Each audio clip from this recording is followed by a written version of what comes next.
I can't really love nobody, truly, if I don't know how to love myself.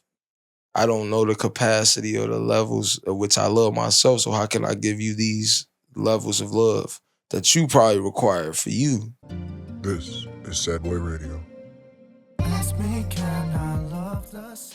What's the word, everybody? Welcome back to Sad Boy Radio. I'm your host, Matt, and today, man, we got a very special guest in the building. He's a returning guest. He finally released his long-awaited project, Flavaz. He signed to close sessions in 2024 after we had our conversation. And man, you're co-signed by some of the biggest names in the industry, right? Sway, John Monopoly. Man, introduce yourself, bro. I'm RecoeChi. I'm from the South Side of Chicago.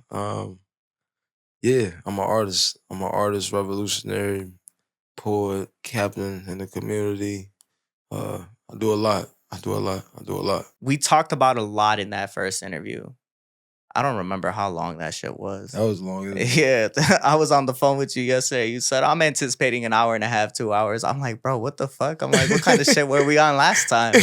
But, I feel like since then, reviewing some of the newer interviews you've done, reviewing some of the newer articles you've done, there's even been growth in how you articulate the certain things that you want to say out into the world, right? Yeah, for sure. Aside from the music, you've always been able to say it in your music, but to go on a platform and say things the way that you want to say them, I think it's coming off even stronger, right? Before we get to all of that, I want to cover, the shit that everybody wants to fucking know, right? Again, you've been working with John Monopoly for a little bit now. There's a lot of opportunities that he's handed you or that you've earned from him. In what ways has that relationship grown since we first spoke about it? So me and John, we locked in for life, At this moment right now, we trying to figure something out where we partner together. But John been like just sometimes how can I put it? He's been a help in some areas. Who I would highlight right now though that has like really pushed the needle for me right now is Alex RTC from Closed Sessions. That's who's been like that's who I've been partnering with. You know what I'm saying? John had John help. John also, took time off when Kanye released Vultures. He took a lot of time off then, Kanye was the number one album in the world, Vultures was, So, and my shit was still I was still trying to get my music off the ground, like still, even though we did Sway, we kind of did it. Like I always, my team know, I'd be like, we did it prematurely in the sense where we weren't ready for everything that was to come after that. We weren't prepared versus now it's like, we got it going. We got the debut project out. We got a steamroll of fans coming in, paying attention to the moves that we've been making ever since we started releasing music in this, I say December, for real, December, October, we started releasing music with Closed Sessions, RTC. And he's been pushing the needle. He's been hitting up these playlists every single day, hitting up people trying to plug my name in rooms and getting people to really circulate the music, build true relationships in this music shit. You know what I'm saying? But as far as John, me and him, we locked in forever. Like, you know what I'm saying? Like I said, we trying to work out something right now that could be a big move, But yeah, that's where we at right now. So why is it you feel like you weren't ready for what was to come after the Sway opportunity? It's a way to do this music shit, and sometimes people see, they call them, when you get in the industry, it's like, they call shit favors, you know what I'm saying? And somebody in the industry or your counterparts, see, everybody know what a favor is or what it look like. You know what I'm saying? Hey, this artist just got took from here to this platform. Where was the work in between there that earned that spot to get to that platform?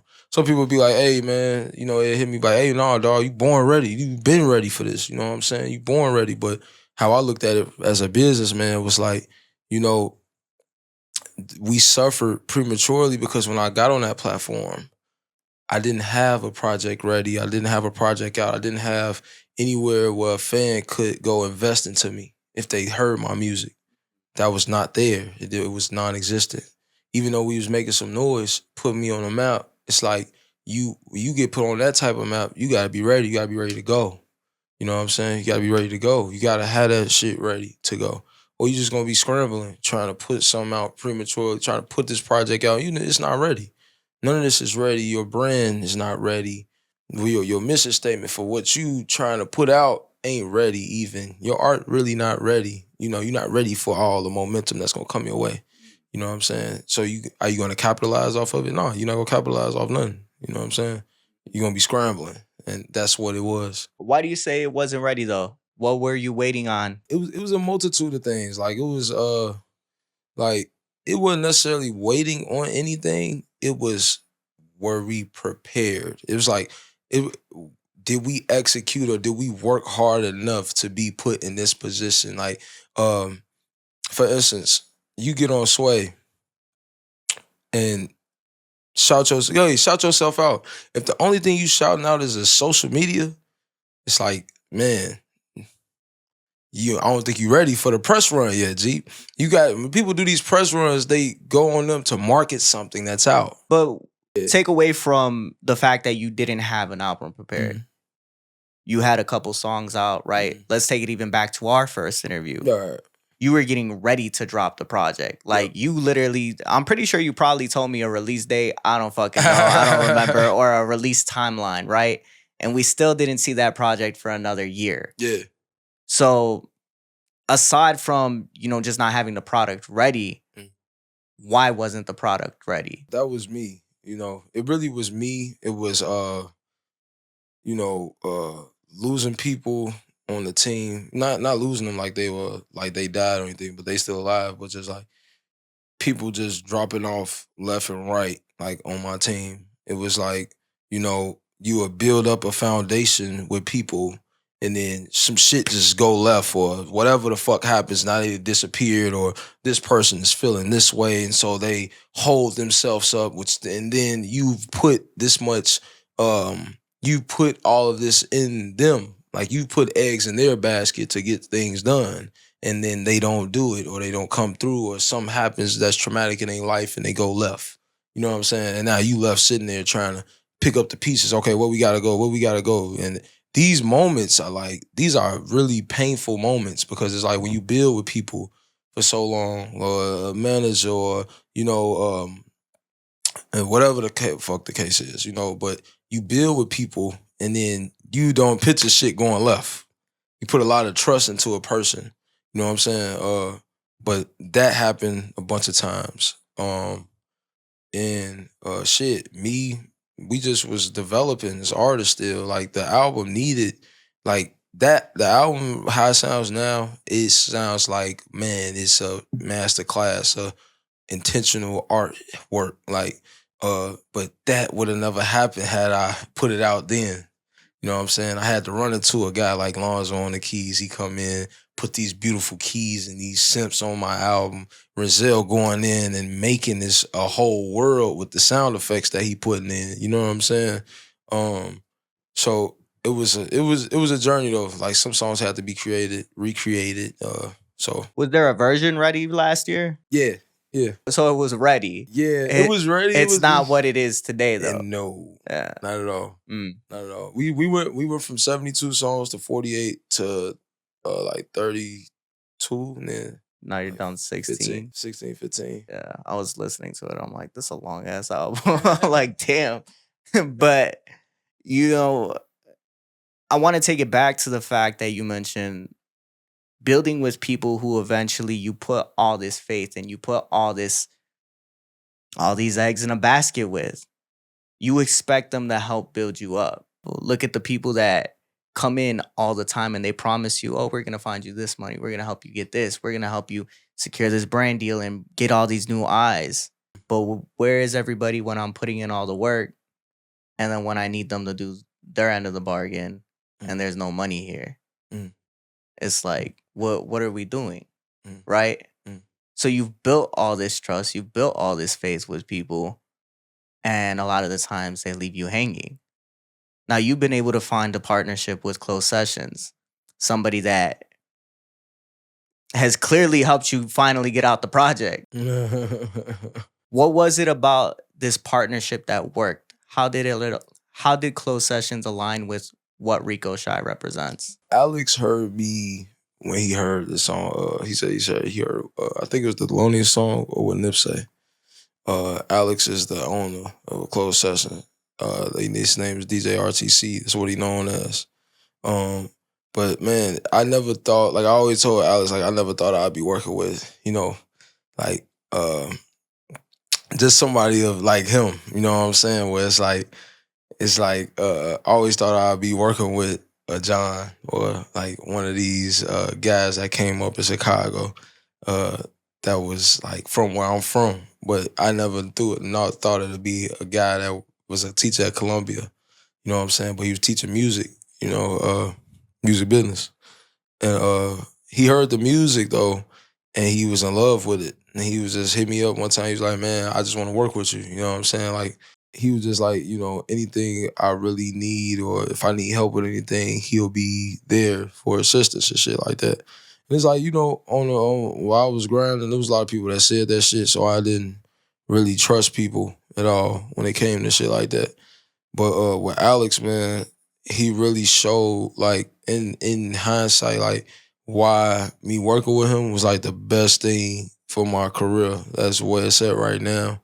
Because the care, man, it was the care he put in with it. I always thought, like, I bet I'm going to have Alex. Alex runs he's one of the biggest independent labels in Chicago. He knows how to work an album to get it to the point where you can get seen and you can get some opportunities put your way. And at this point, it's just about how you manage your business. You know what I'm saying? But with Alex, man, he cared a lot. He put time and effort in that made me realize, like, okay, I'm starting to trust this guy a little bit. He could throw me ideas, but I always wanted him to partner with Manop because Manop is like, like major, like in the industry, and Alex, he's major too in the hip hop underground scene. So I'm like, if you combine the two, you're gonna have underground, you're gonna have industry. It's like a combining force. You know what I'm saying? But Alex always tried to give me, he always tried to, hey man, I got this assistant, his name's Nate. I got this guy, man, his name's Nate, Big Nate though. He got this guy, and I always used to brush that shit to the side, bro. Like, man, I don't trust motherfuckers to handle shit the way I want it to get done. You know what I'm saying? Sometimes you don't trust people to do that shit. And so he always tried to throw me Nate. Yeah, man, I'm telling you, man, Nate's got it, man. And so I started working with Nate. This is what really locked it in, though, like for real.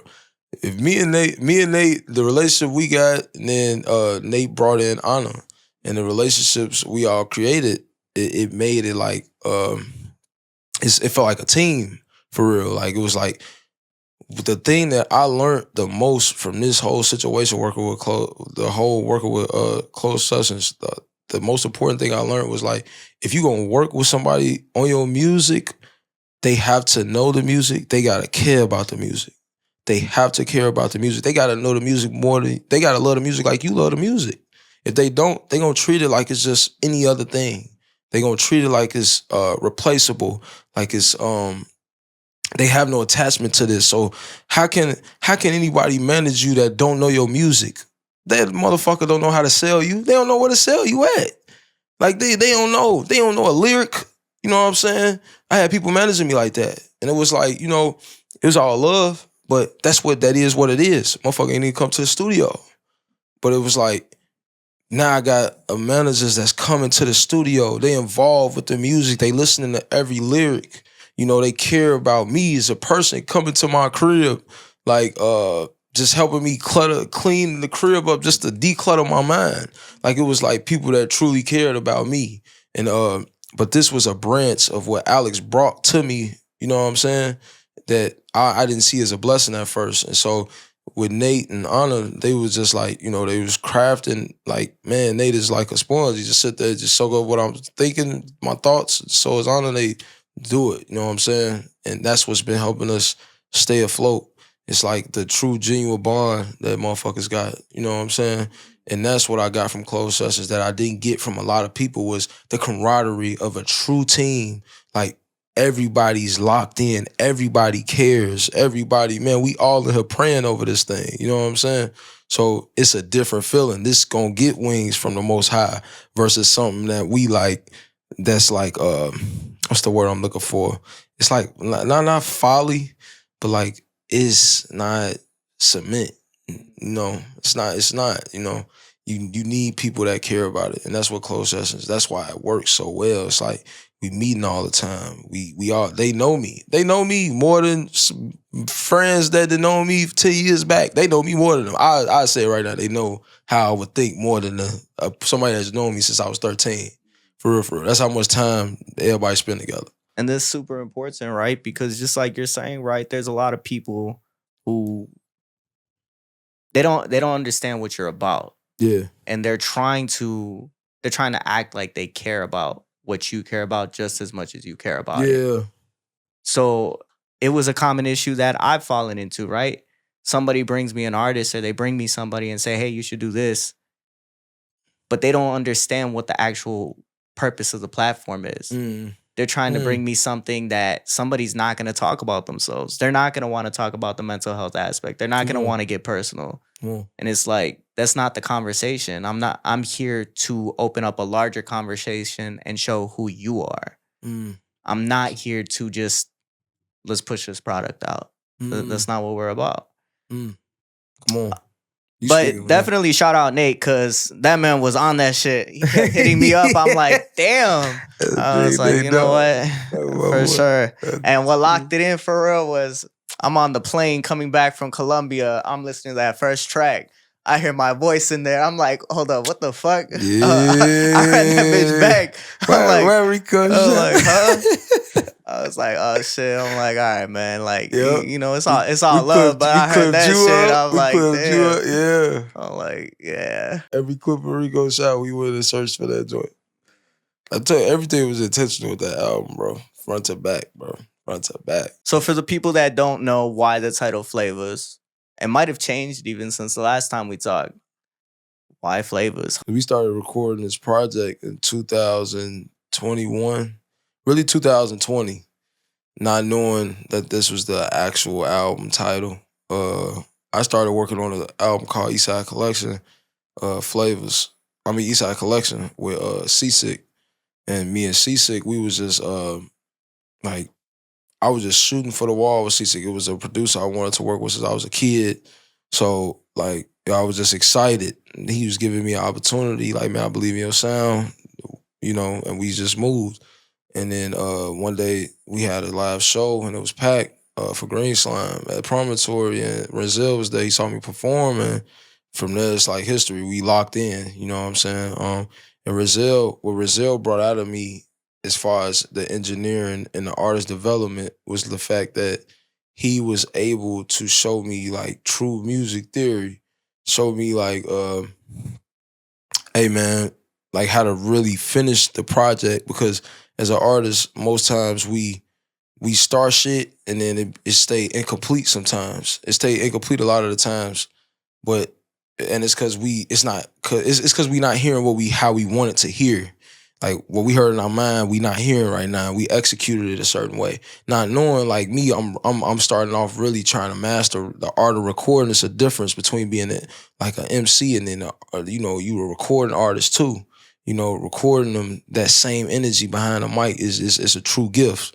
So Renzel really brought that out of me. Like, man, nah, dog, this is how you stack your vocals here. This is how you bring that sound that you want, that power in to come in. We got to stack this like 10 times. Like on the song Pie, on the album, that shit got 247 tracks. Yeah, like we was in there for that one. 247 stacks. Me, Moyana.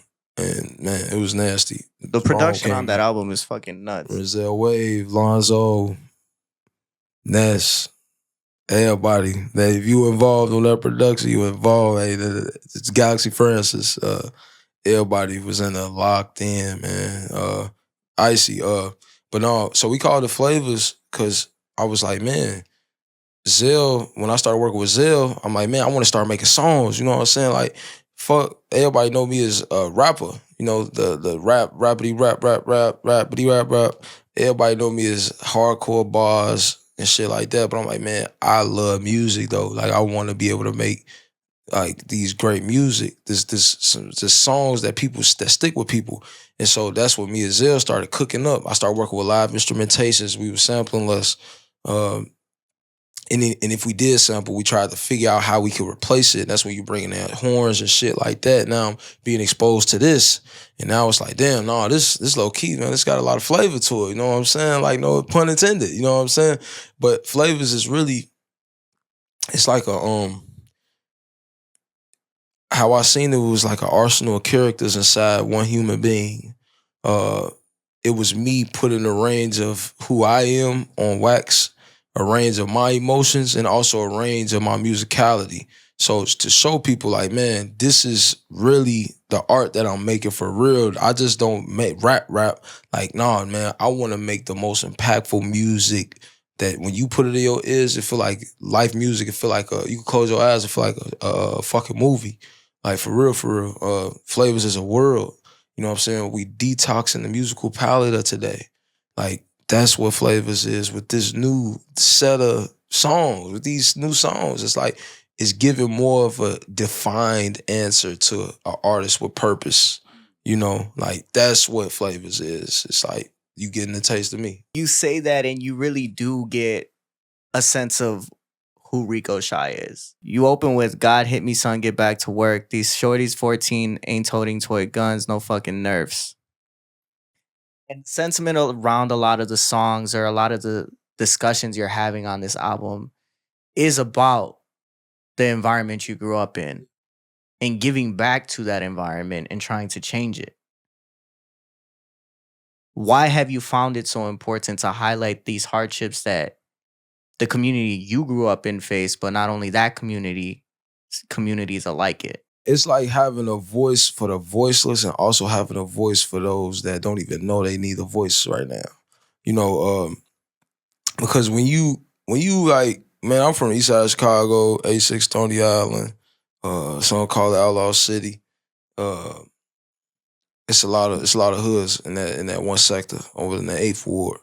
But that's where I'm from. That's who I grew up with. My family, who they is. But like, I always chose my own path, and most times I was guilty by association when I was a kid. You know what I'm saying? And then I became associated. You know what I'm saying? But what I learned as an adult is like the lack of empathy and the lack of the willing to lead kids from guys that's my age right now back then. The niggas back then wasn't trying to pick us up and like show us different and shit like that. If you ask me, a lot of people gave up on community because it was Little League Baseball when I was 13. By the time I was 16, a lot of them leagues were shut down. You know, and these things are purely based on community, community, what's the word I'm looking for? Volunteering. Like the parents volunteering, the uncles volunteering, like because they care about the kids. Ain't none of that shit going on today.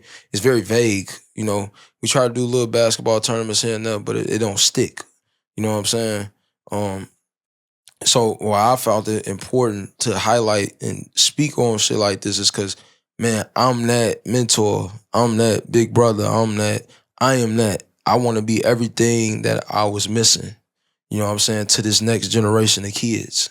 Whether it's through my music, whether it's in real life. I got mentees that tell you right now, I'm always there for them. You know what I'm saying? They call me, I'm there. They needed something, I'm there. You know, but being that love, that light of love for them. Like, man, you know, we was with these shorties. Like, you know, you start telling them you love them. They be like, man, that shit weird. And then about that 3rd, 4th week, they feel that love. They say it back to you. You know, if it's real. You know what I'm saying?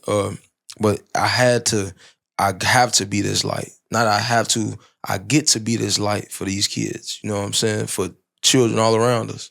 You know, so we gotta highlight what's going on in our community and a way out, not just how we staying in. You went really far with that, and I'm about to take it a little while back, right? But why do you think it was that so many people had given up on the community? White news media, propaganda, scaring people to come out south, thinking, calling these shorties YNs. I don't even say YN. That shit goofy. But you got these volunteers that are in the community, right?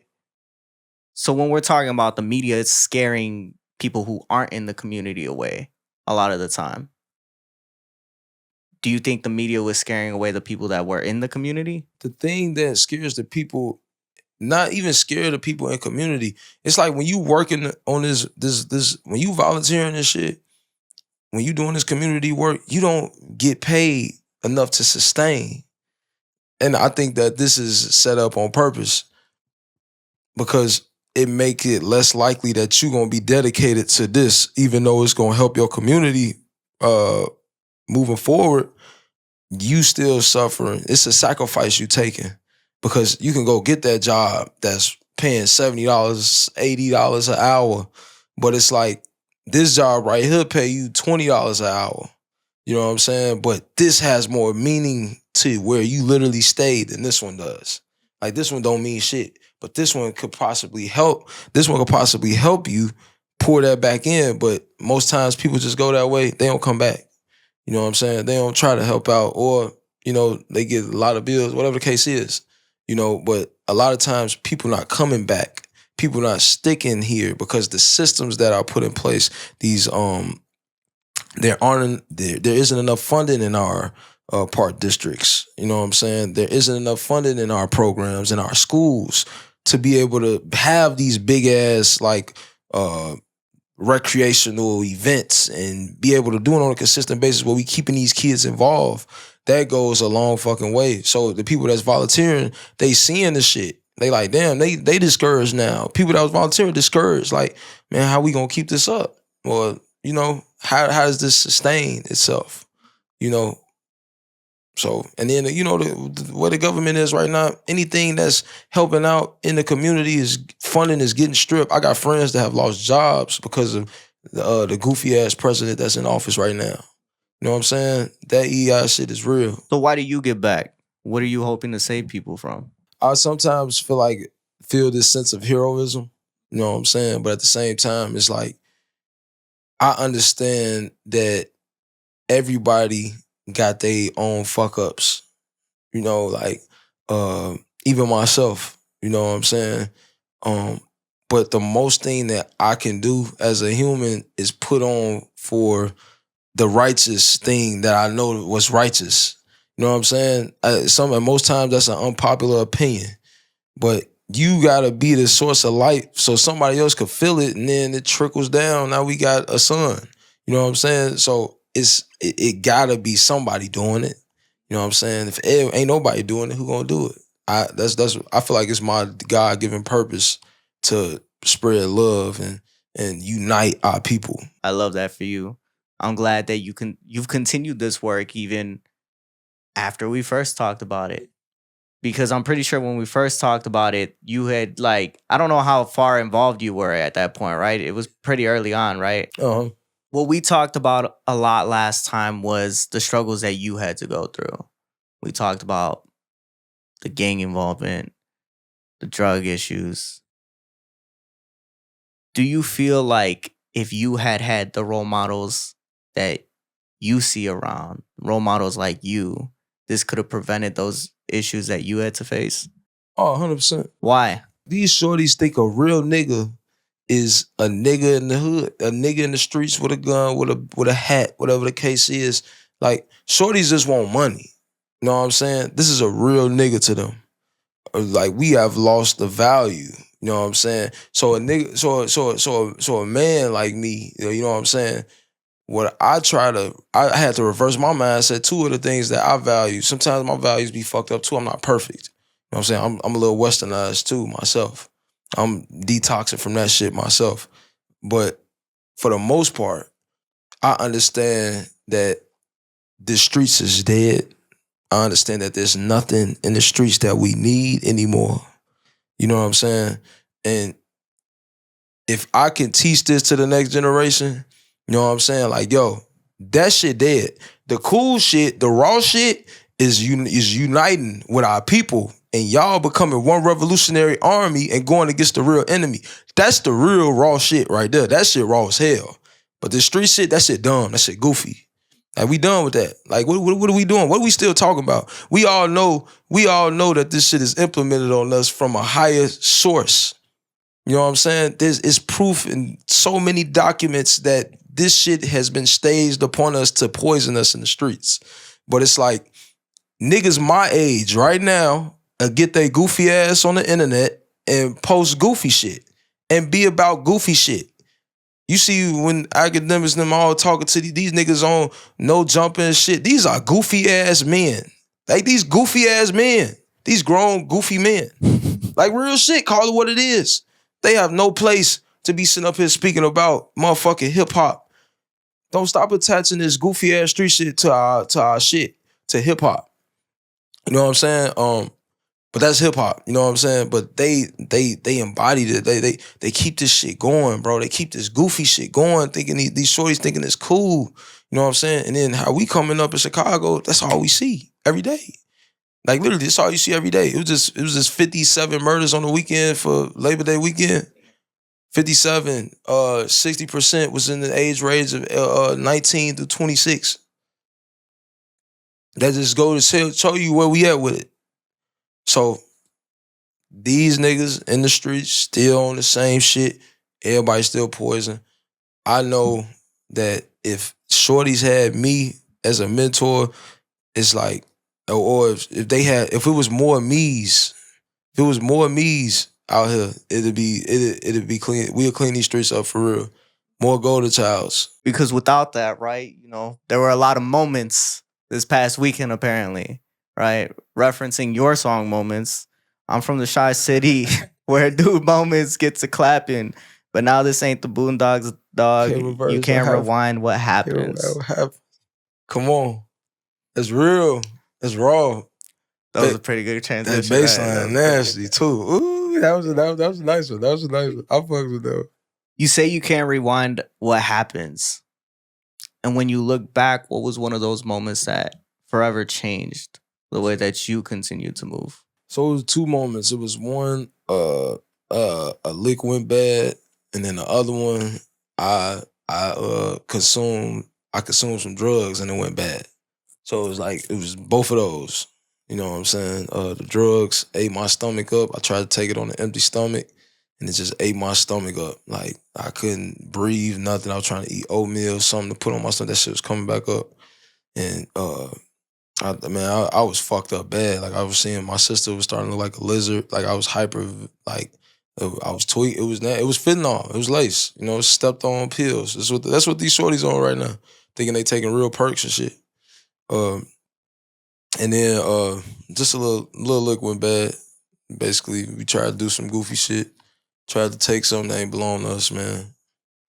And yeah, one of my homies got left up, got fucked up bad. You know what I'm saying? But it was just two little moments. What was it those moments changed? How I started to handle, like, my internal problems.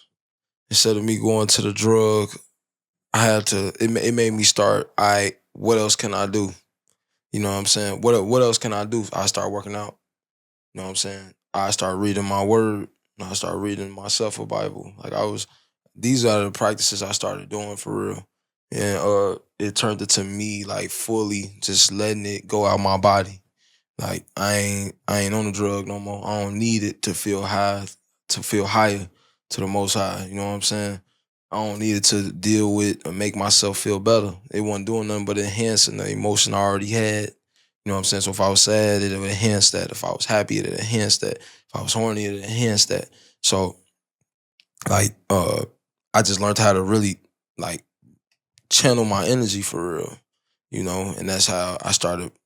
I literally, this happened like literally, I swear it was like months before I started working with C6. So it was like, me working with C6 was a reward for the Most High from stopping that. So you were just trying to make yourself feel better. What was it you were trying to feel? What was that hole? It was like a sense of hopelessness, like a sense of desperation. Like, it's like when when you in a position where it's like you coming back from college, you know, your peoples ain't got it like that. Even you going to college is putting y'all even more in debt. Like I'm going to college not knowing what the fuck I want to do.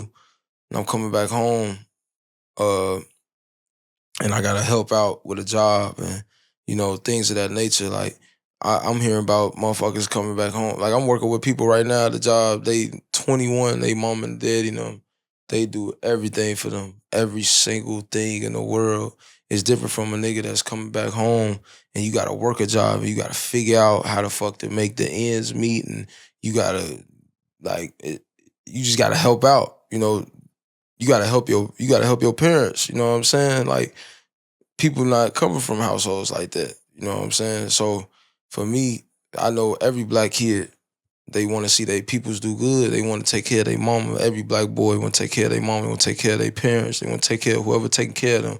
It's our dream to do that. You know, so I'm doing all type of shit, all goofy shit. I'm doing legal shit, illegal shit. Whatever I could do to make some money, I was doing. But that came with the stress of having to stay up. That came with the stress of having to look over your shoulder. And now I'm paranoid. But now I'm smoking weed, but now I need something to keep me up because I don't want to be lacking too hard. That's why I never sipped lean. Like for real. Like, I ain't want to be slumped and motherfucker come get me. You know what I'm saying? I never did Zans. I always did uppers. Shit that'll have me on point. Like, yo, what's up? Like, you know what I'm saying? And then I model it out. I mellow it out with the weed. But you ain't doing nothing but tugging your heart. You gonna make your heart give out. Like, for real. Like, that's how my cousin died. Like, his heart, he was on the up and the downer, and his heart gave out. Fuck did he take? He took, he was on perks. You know, the perks like a upper Yeah. at first, and then he was. I he thought was perks drinking- were down. It's both kind of. It's like it depends on which one you get. If you get real perks, you know what I'm saying. But what perk you got? You know what I'm saying? You could probably got had a stepped on perks, and then a nigga telling you, "Hey, these prescription." But you know, motherfuckers in the streets know which is which. You know what I'm saying? But sometimes the ones that's today, like my homie was telling me, they so good you can't even tell. You gotta have a plug you trust. So is that where the concept of feel some type of way came from?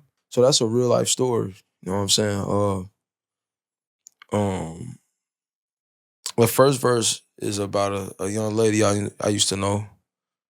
And then the second verse is about my family member. But one of my cousins, like 2020, she got shot in the head, and she survived, but she got shot in the head on some gang shit. Like one of my cousins posted up where his location was. They came to the restaurant and they shot at the car with a baby AK-47, and they hit him up in the parking lot. Like my cousin got hit in the parking lot already. My other cousin, she was pregnant. And so they trying to get out the parking garage. They got out the parking garage, got on the E-way, and they still shooting at the car on the E-way. They hit her in the head. She crashed to the Vita, in the middle of the Vita, like full speed, but they survived. They just fucked up. You know what I'm saying? But that's what feels some type of way about. The feels some type of way is about the retaliation. You know, the aspect of a nigga that's coming back that tried to go to school, didn't go to school, chose the streets, chose to chase ass, chose to do all these things, and then his sister gets shot in the head. It was like telling a true story of like an episode of my life. You know, I witnessed. You know what I'm saying? That's what feels some type of way it is for real. But even with that, a lot of it, outside of the retaliation part, a lot of it also reflected what you had been through and the things that you had to experience in life. And that song stuck out to me because you say she wished purpose was braille so she can feel it. Because this purposeless employment, it just ain't the feeling. Come on. I think sometimes you get to a point in life where you just feel so lost. You feel like, what am I doing? What is my purpose? And you look everywhere. You look everywhere to try to find it, to try to feel like I'm on the right path. And sometimes you're just blindly believing. Sometimes you're just blindly following and saying, eventually one day. And it's not until you move with intention. It's not until you really believe and you look towards something and you put that faith in it, right? So even for me, more recently, I started going back to church. I started having this stronger faith because I felt so lost. I felt like I'm just I remember we used to have a convos about that, man. I remember that. I'm glad to hear this. I was living life to just live it. And I always knew I was good at this. I always knew that like I'm gonna keep doing this. I'm not gonna stop. And even in those moments where I was like, damn, like I'm cool. Literally in Colombia, I was on a boat. I'm like, if I work the rest of my life and I get to do shit like this, like, why am I still chasing what I'm chasing? What is it I want? And then I get a message from somebody saying, let's set up an interview. In that moment that I'm thinking like, I'm good. And literally that's purpose, right? That's God like telling you like, nah, like this is what you're supposed to be doing. In those moments of doubt, in those moments of like, I'm good, he's gonna show you where you need to be. Exactly where you need to be. You lost your way with religion. What brought you back? I want to say I'm back. You know, there's no religion. Religion. It's a legion. I don't religion. You know what I'm saying? I believe my God allows me to call him or her me. You know what I'm saying? So I am they and these thou, like we are together. There's no separation, no holy trinity. We are one. You know what I'm saying? That's my belief. Like God made me in the image of him or her, however y'all believe. You know, however you want to put it. However you want to put it. You know, I don't think it's no religion. I think it's all of them in one. They all pull from each other somehow, some way. So I asked that because in previous interviews you talk about how you used to walk around with a Bible. Yes, sir. What would happen after you would walk around with that Bible? He crazy, man. He crazy. Man, I can hear my homie Jeff right now talking shit to me right now. He like, bro, you got a Bible? You out in the streets, bro. I'm sorry. He's like, you out in the streets, bro. Yeah, but you got a Bible in school, bro. You confused, bro. He be like, I'm Puerto Rican. He be like, you my confused Mexican homie. I'm like, man, yeah, all right, nigga, shut up. But like real shit, I'll be in class truly searching for myself in the book, in the Bible. Like I was truly searching for something to make me feel like this sense of hopelessness that I felt. Like when I was in high school, bro, my mom and dad, they was struggling like super bad. Like I won't forget it. Like I won't get no clothes, none of that shit. And how I would feel, I just wouldn't like I'd just be like, fuck, like I know I ain't got it. You know what I'm saying? I always had that feeling. Like, man, I just know we ain't got it. You know what I'm saying? But it was a time where we did. They did. They were working. They were, you know what I'm saying? And cause it ain't like they was always pop. No. They went through struggles themselves. But I always had that feeling of like, man, dog, it's something else missing. Like I'm missing something. Why do I be feeling like, like I'm empty so much? Why do I feel like I'm always on the brink of like being this evil motherfucker? Like I know these demons I got right now. I feel them, they real live, but I can't. Sometimes I couldn't fight them, and I let them like just take over when I was a kid. You know what I'm saying? Now I'm out. I'm reading my Bible. I got this inspiration. Once I leave school, once I leave a place where people are looking at me with a higher standard than my dean, these teachers, people that the teachers help. I forgot what they called, but basically like the counselors. The counselors looking at you with a high regard, and then you leave that place where nobody looks at you with a high regard anymore. We all one. We in the streets. What's up, nigga? Like what we on? You know? And I would just leave all that, and I'd be like, man, back to it. Like I gotta get some money too. That turned into me like I'm out here robbing people. I'm out here like running up the street. I'm stealing out people's cars. Like I'm watching motherfuckers go to their car to see if they got computers in their car. Like, I remember how I was thinking, the shit that I was focusing on. You know what I'm saying? You were a Like, mastermind. man, it was weird. I ain't gonna lie. I can't believe I was really like just like thinking like that, bro. Now today, how I use my book, I don't read the New Testament, the King James Bible. I got a Suffer Bible. It's like What's the difference? they got the Dead Sea Scrolls and the lost 13 books. Mm. So it's like it's a deeper knowledge, and some of it is only in Hebrew, the original writing of the Bible. So at the time that you had disconnected, do you feel like you felt some type of anger towards the system of religion or towards God himself? I wasn't upset about the system of religion, more so just upset with it wasn't even upset. It was more so like it was like heartbroken to the point where it was like I didn't know myself. You know what I'm saying? I felt like everything in this book that I read was a lie, you know, to some extent. You know what I'm saying? Or this was made by somebody trying to keep us controlled. And so when it finally dawned on me, I was like, damn, G, I'm heartbroken. You know what I'm saying? Like I don't really know what to do with myself. You know what I'm saying? I don't know what's what. This is my backbone. You know what I'm saying? And so I started doing drugs heavier. Like, I ain't gonna lie, I started doing shit heavier. I started harming my arm. Like, I started cutting myself. I had no identity. That's how I felt for real. I got the scars on my shit to this day. But that was that time when I stopped believing in Christianity, bro. Like, it went deep as fuck. Like, and not like, you know, cause I got Christian friends. You know what I'm saying? And it's no knock to them, no knock to them. Whatever's float your boat, man, be free. You know, it just wasn't for me. You know what I'm saying? Cause I truly feel like God don't want me to do all that to get to know God. Like, God is already present. You know what I'm saying? Like, I know it. You know, like, I feel it now. It's like that burning desire that causes me to get the goosebumps that flow through my body where I feel like, damn, I'm invincible. It's like these are divine feelings.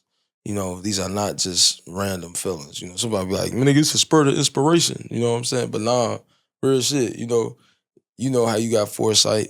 You know what I'm saying? But it was definitely a moment where I drew back and I had to re-educate. It was a guy, he always mentored me when I worked at the post office, and he'd come to me all the time, be like, man, he used to be like, I feel like you got this powerful energy about yourself. You just haven't unlocked it. Cause I haven't seen nobody this young search for God like this. I'd be at the post office in the cut, reading my Bible, reading my book. They'd get mad because the mail getting stuck on the belt.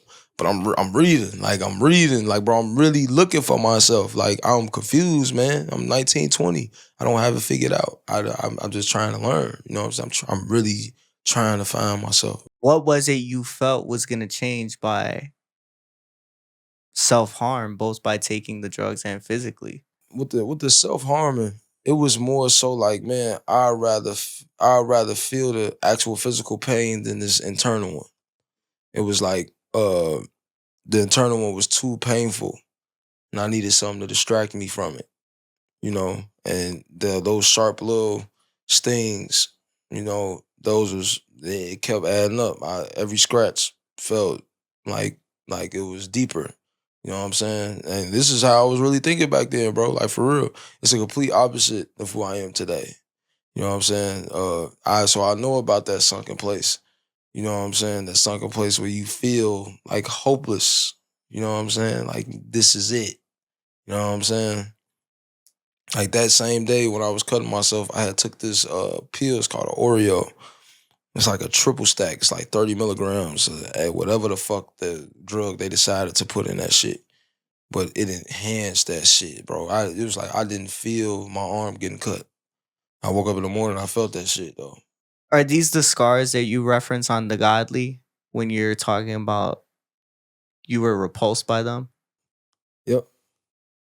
Like, I'm feeling ready to read off my skies. They feeling repulsive. Like, these people know moments of life. Yeah. It was like, you know, I'm at a point in time, I was super embarrassed to talk about how I used to cut my arm. You know what I'm saying? Uh, then it was this one time, like I was talking, I had did a performance and an artist, a young artist that looked up to me, came up to me and was just like, man, how much he looked up to me, how much he appreciated it. And then I looked at his arm was fucked up. Like I already know what that is. I know what that looked like. You know what I'm saying? I was like, man, like, what you been doing? Good? And I was just like, I didn't break eye contact with him after that. I'm like, you good? And he was just like, man, he teared up. He's like, man, I ain't feeling myself. Basically, he depressed. You know what I'm saying? And I showed him mine. You know what I'm saying? I'm like, man, you ain't in it alone, man. But this ain't the way. You know what I'm saying? Um, you need to heal better. You gotta find. Just I started telling him, just come around, just keep coming around, keep coming around, keep coming around. And he did. He was coming to the studio sessions, all type of shit, man. But it made me realize, man, I can't be scared to speak on this shit. I can't be embarrassed either.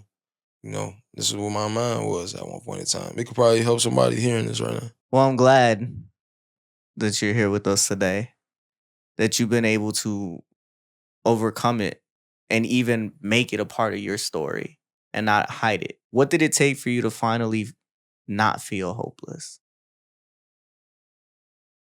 Truly knowing who God is, like truly, truly having a purpose for this life, man.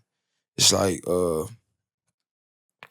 I understand that the impact that I have or whatever I do has an impact on so many people. Whatever I do has an impact on so many people, man. And it could be the littlest things that I think are little. And the Most High looking at me like, no, this is a little ripple effect that you about to do. But I tried to tell you. But like the Most High, real life, I have a strong backbone with God right now.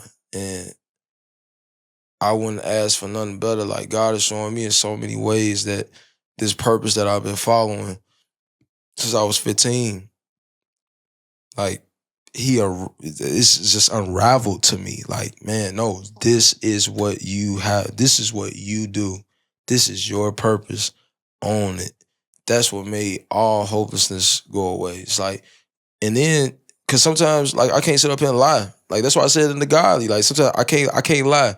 Like I don't be feeling like depressed. Like a sense of hopelessness sneaks up on me every now and then. But it's like I tell my whole team, like I reset my grace meter. Like what I'm grateful for. You know, don't forget that trip to Africa where you saw them kids starving. Don't forget that they make $50 a month out there. Don't forget like where you came from. Don't forget that you like cause in this life we like to get comfortable with shit. We like to get comfortable. Things that we were treating like with a sense of urgency. We don't treat them with senses of urgency months on. You know what I'm saying? Like, because we human, we get comfortable. Something gotta come remind our ass, yo. And sometimes it could be an accident. It could be somebody close to you losing their life. It could be something real small, but it'll remind you like, hey, no, I need to be grateful. I need to be grateful. Nate like to say good problems when we stress the fuck out about problems that's really good. But it's like, man, we forgetting, like we asked for this. Like, chill. These are the problems you wished for. These are the things that you always prayed for, and you finally got them. And now that you got them, you don't want them. Come on. Exactly. That's sometimes though, but real talk is that, man, you gotta remind yourself of grace. Every time you're depressed, every time you're sad, that is the most common thing that a successful person uses. They remember what they're grateful for. So, man, we've talked about trauma, your importance behind your community work, religion. There's one more aspect on this Flavaz album that you do talk about, and it's very brief because it only happens in about one song, and it's To Be Loved. Talk to me, man. So in the song you say, because I sucked at love, I really do need a do-over. I wish I would have loved you more instead of tossing damn grenades. Uh-huh. Why was it you lacked so much love? It's the way he asked it. Why wasn't you like so much love? Where did the inability to love come from? Man, the inability to love thyself. Like, that is real, bro. And not to be cliche, it's like, I can't really love nobody, truly, if I don't know how to love myself. I don't know the capacity or the levels at which I love myself. So how can I give you these levels of love that you probably require for you? You know what I'm saying? That whole song is about like even tossing the grenades. It's about a guy that really didn't understand even how to communicate with a woman for real. You know what I'm saying? Like, you not really coherent or comprehending like what she's saying. The unspoken bond ain't there. Is this not about you? No, it was. It was about Okay. me for sure. Let's For sure. talk. Let's talk in the first person. First person? Let's talk in the first person. I am free, boss. All right, so this song, I made this song in 2018.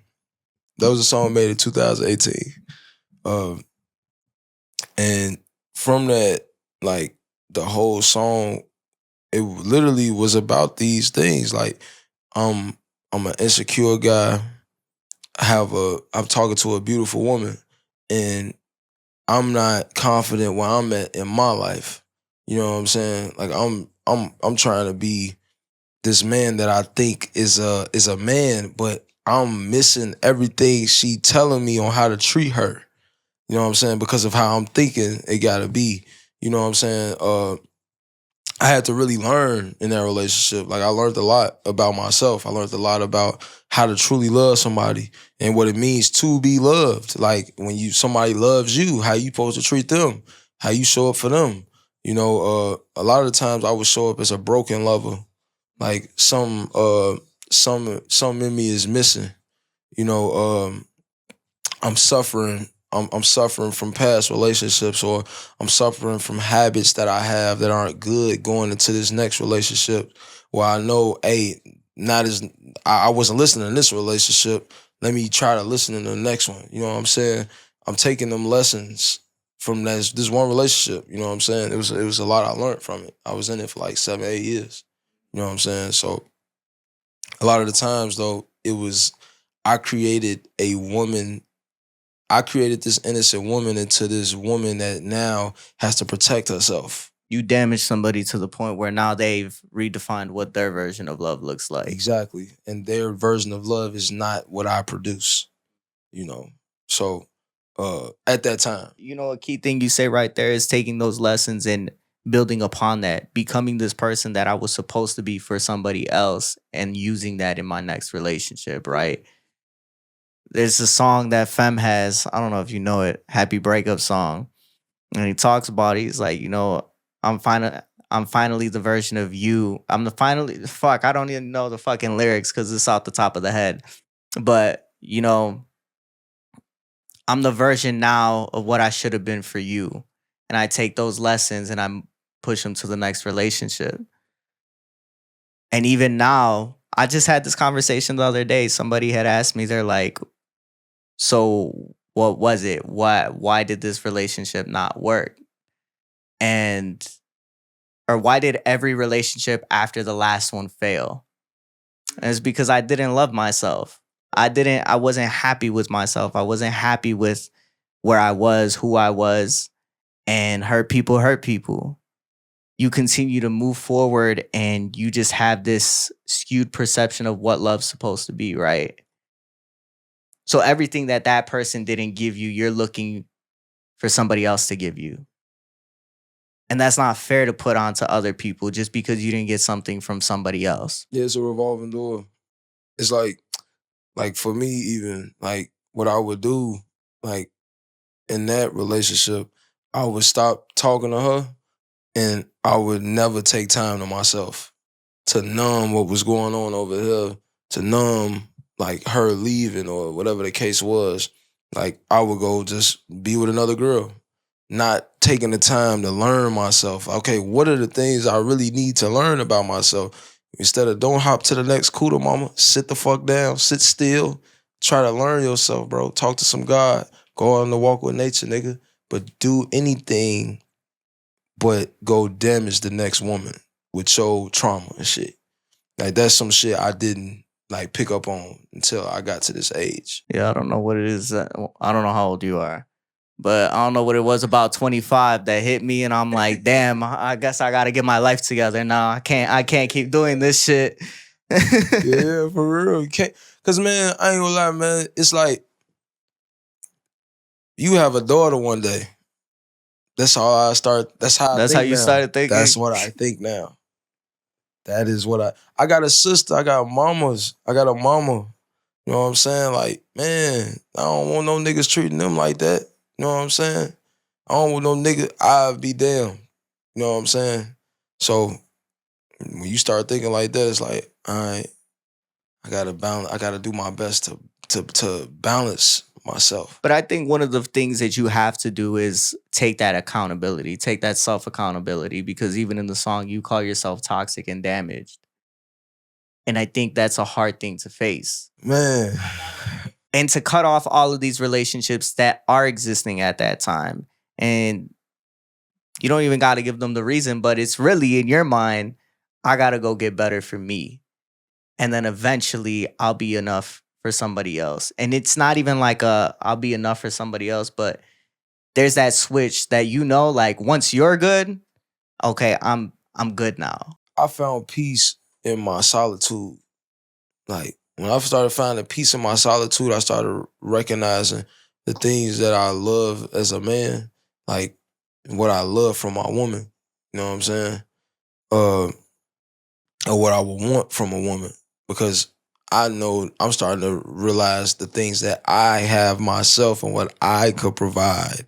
And if I want to, you know what I'm saying? If I decide to be a lover, if I decide to do this, if I decide to go this route, like there are now learned qualities in myself that I know could make me a great partner to somebody. Versus back then, they was temporary. These ain't no real traits or picked up traits I truly have. I'm faking it. You know, now ain't no time. I ain't trying to play. Like, I ain't got time to play with nobody. You know what I'm saying? I don't really want to play. I want to know who love me. You know what I'm saying? I want to know that these are the things I'm trying to know. Who's my family? Who's my counterpart? That's my family. You know what I'm saying? It's a special young lady. So how did the failure of this relationship redefine what you view love as? I'm more open to trusting. It's like how I just approach a relationship. You know what I'm saying? I approach it now like a partnership more so than I own this person. I don't own nobody. Like, baby, like, that's mine. I'm yours. Like, no, hold on. This is a partnership. You know what I'm saying? Like, you are my partner. I'm your partner. Like, we friends. How do we combine and make this work? Like, let's go over bills. Let's figure out what we gonna do in the next 2 months. Let's schedule things. Like, I'm more vulnerable too, in the sense where I wear my heart on my sleeve. Like, I'm more vulnerable. I tell you how I feel. I tell you when I'm hurt. I tell you when my feelings hurt. Sometimes my pride may get involved, but hey, I'm working on that. Like, I know sometimes my pride to get involved, and I'm not likely to be like, hey, I'm hurt. But now it's just like I just let it fly. Like, I'm like, yo, I don't like this, or I don't like this. Hey, why you say that? What's going on? You know. But being able to communicate and get through these moments where it's real tense, like it's super tense, but are we able to really communicate though? You know what I'm saying? We ain't gotta argue.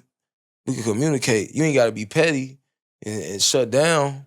No, I ain't gotta shut down. Let's take a deep breath right quick. Hold on. Like, you my partner. Remember, you my partner. It's a certain way I move now versus then. Back then, I'm just like, all right, fuck this shit. Get the fuck on. Like, you know what I'm saying? I ain't trying to hit none of that shit. Like, but nah, it's just I just operate different, man. Like, cause if you really love somebody, you gonna treat them like you treat your family. That your family member you love. Not now, I ain't talking about the family member that get your fucking nerve. I'm talking about like, yo, you love your mom, you love your sister, you love your cousins and them, man. You wouldn't want nobody talk to them crazy. So don't talk to them crazy. You wouldn't want nothing to be said to them or done to them, you know, in the sense where it's like it's fucked up. Because when you really love somebody, you're not there to hurt them. Your intention isn't to win the argument by downplaying them and hurting their feelings, right?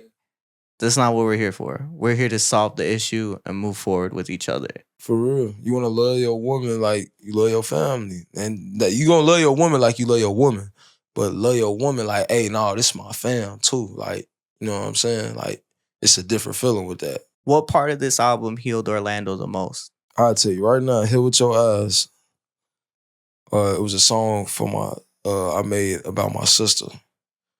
About Hit With Your Eyes is like ancestral energy. It's how I like to say it.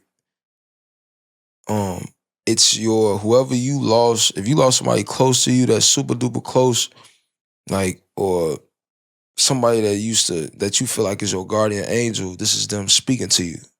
Like, that is how I like to move people with this song because of the words that's being said to me in there. Like, I prayed, like when I made this song, it was like it was a prayer turned into a song. Like, I was in the studio, it was literally me, Renzel, Lonzo, and I remember that day because I didn't want to stop writing. Cause I'm like, man, if I stop writing, I'm gonna lose the channel I'm on with the energy. The channel gonna get lost. Because it was a real spiritual zone in the room when I was making it. And I just locked in. And I was hearing my sister talk to me clear as day. Like, hey, you need to lock in. Like, you know, it's literally her talking to me. I heard my sister talk. I could hear her saying, "Use less talk or get them feet to walking." Fuck with people saying you a God, it's like a Jesus walking. Me and people playing songs you wrote up in your future calling. Rico, fuck that plan, need you focused. We don't need that stalling. Like it was a whole poem of her speaking to me. And because this is the person I always hear speaking to me, man. I always hear my sister talk to me, always. But that song changed me because it gave me a new sense of direction in how I looked at myself. You know what I'm saying? I can be more than just a rapper. I'm an inspirer. I am a purposeful artist that's gonna make you feel purpose within yourself. That song be making people cry, man. Like, and it's not. We just sat down with a bunch of people who played that song, and everybody feel some type of way. They hear With Your Eyes together. It's like, man, it puts you in that mode where it's like, damn, like somebody's making me feel something. Like, I'm thinking about my lost people that's not really lost. That's what this song is about. It's like that person is with you. They have never apart from you. You know what I'm saying? And it's a reminder to you to keep walking the path that you set forth for yourself, or that the path that you felt pulled you in and shook you, and you ain't know nobody, you don't know how, you just know it shook you. You know, that's what that song is. So it was like, how do I motivate someone? How do I push people? How do I remind them in times where they lost their loved one or they grieving somebody, like, nah, they with you, gang. They ain't went nowhere. You know what I'm saying? That was that reminder. So I listen to that song my damn self as a reminder. I can't wait for Flavaz 2. If it was a Flavor 2, bro, you know, we working on something right now, bro. Already. We 13 tracks in. 13.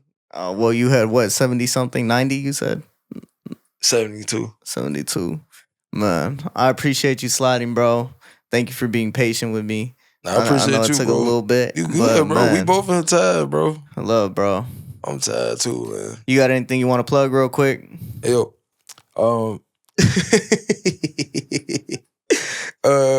I got you.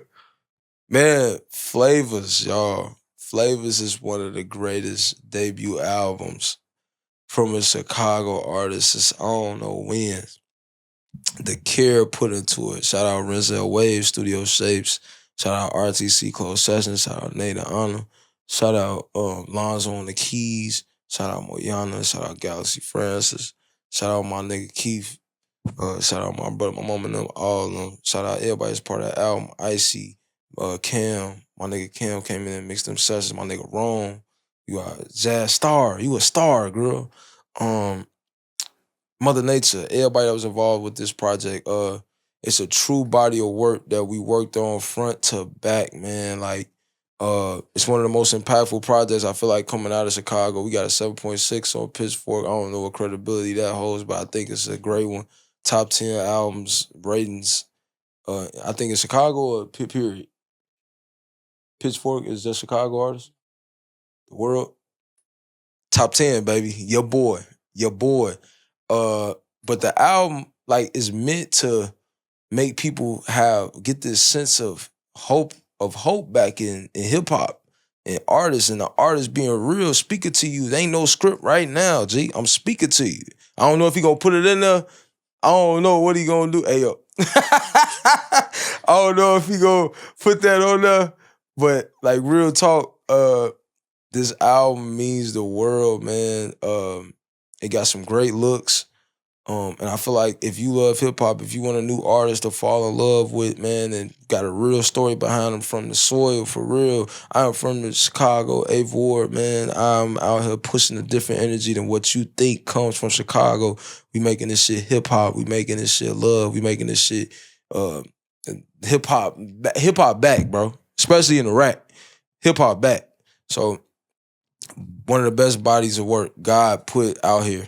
God did it. I didn't even do it. I'm just a vessel, bro. Make sure you go ahead and check out RecoeChi. Make sure you go ahead and stream Flavaz. Make sure you go ahead, like, comment, subscribe. Don't even stream it though. Buy it. Buy it, bro. Buy it. Go to the website, RecoeChi.com. Make sure you go ahead, like, comment, and subscribe. Sad boys for real. Peace out.